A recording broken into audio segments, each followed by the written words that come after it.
Halata namang political war ito, kung gusto nyo, di maghintay na lang kayo ng 2028. Yun, di ba? Kasi tingnan nyo, bakit sa budget ng Vice President, pinasa agad nila? Wala pang isang oras, pinasa na nila.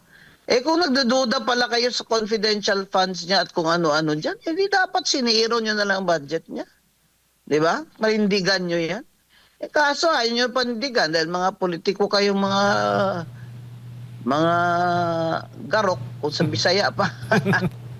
Apo, attorney, balikan ko lang yung kay VP Sara dahil ito talaga yung ipinapatanong sa inyo ng ating mga kababayan. Kapag makitaan raw ng probable cause ng ombudsman at masampa ito sa Sandigan Bayan, ano po nakikita ninyong senaryo na mangyayari at ano ang maaaring idepensa dito ng Vice Presidente? At may tanong din po sila kung maaari ba siyang preventive suspension o maisailalim sa preventive suspension gayong siya po isang impeachable officer na matanggal lamang sa pamamagitan lang ng isang impeachment proceeding? Ang ombudsman, pwede silang mag-file. Ang una nilang gagawin is impeachment kasi impeachable yan officer. Kasi binaback up lang nila yung plan B nila, yung ombudsman na plunder. Kasi pag natanggal siya, plunder ang gusto nila, plan B yan. So, narinig nyo? Impeachment muna. Pag na-impeach, plunder. Kasi ngayon, wala naman ng ombudsman no jurisdiction dyan sa Vice President. Dahil impeachable officer siya. Maghihintay sila na hindi na siya Vice President. Ganyan talaga ang konstitusyon Kasi ang konstitusyon natin ay is there to ensure stability. Stability. Lahat ng mga nagpoprotesta si BBM ang pinaparesign. Tapos ang Vice President yung pinapatanggal nila. Parang Ang layo. halata namang ito halata namang political war ito kung gusto nyo, di maghintay na lang kayo ng 2028. Yun, di ba? Kasi tingnan nyo, bakit sa budget ng Vice President, pinasa agad nila? Wala pang isang oras, pinasa na nila. Kung nagdududa pala kayo sa confidential funds niya at kung ano-ano dyan, di dapat siniro nyo na lang ang budget niya. Di ba? Marindigan nyo yan. Kaso ayaw nyo panindigan dahil mga politiko kayong mga garok kung sa Bisaya pa. Mga garok kayo Kaya nagpe-play din kayo, naglalaro din kayo. Yung yuko-yuko na mga congressman at congresswoman doon kay VP Sara sa budget hearing, nakakahiya. Para kayo mga Hapon Ako po. nagyumuyuko kayo ng hindi naman yan ugali ng Pilipino yung pagyuyuko-yuko. Sus. Ano ba talaga? Kalabanin nyo ba talaga yan o ano? Ang problema diyan sa mga congressman, lalaro sila kasi baka nga naman malaki ang probability na manalo yan si VP Sara for president. Ano kayo?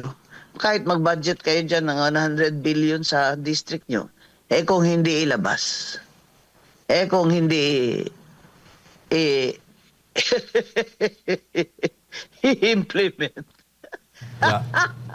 Alam mo, natatawa na lang ako pag nanonood ako, nakalimutan na ba nila na sila nga itong nirereklamo ng mga tao, ng mga corrupt sila, mga congressman dyan.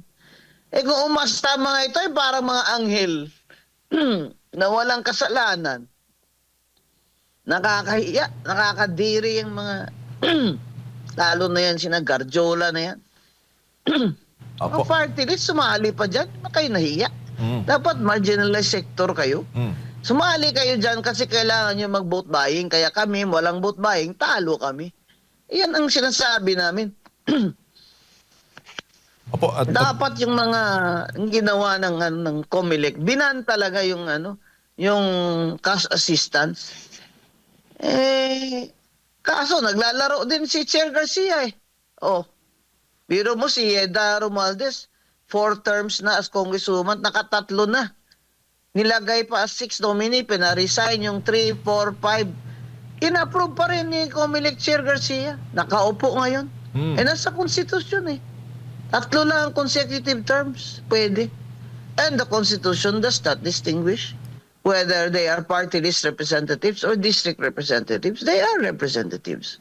But Comelec Garcia, chairman, he's a very intelligent practicing lawyer in election law. He knows that there is no distinction. And yet, dahil nga in power si Martin Luther King Romualdez, pinagbigyan niya. Tapos sasabihin nila, wala namang nagreklamo. Anak ng...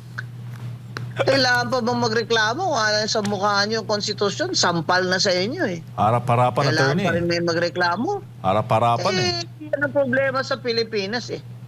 Takot lahat kayo sa may kapangyarihan. Bumaba kayo dyan. Dahil dapat independent commission kayo.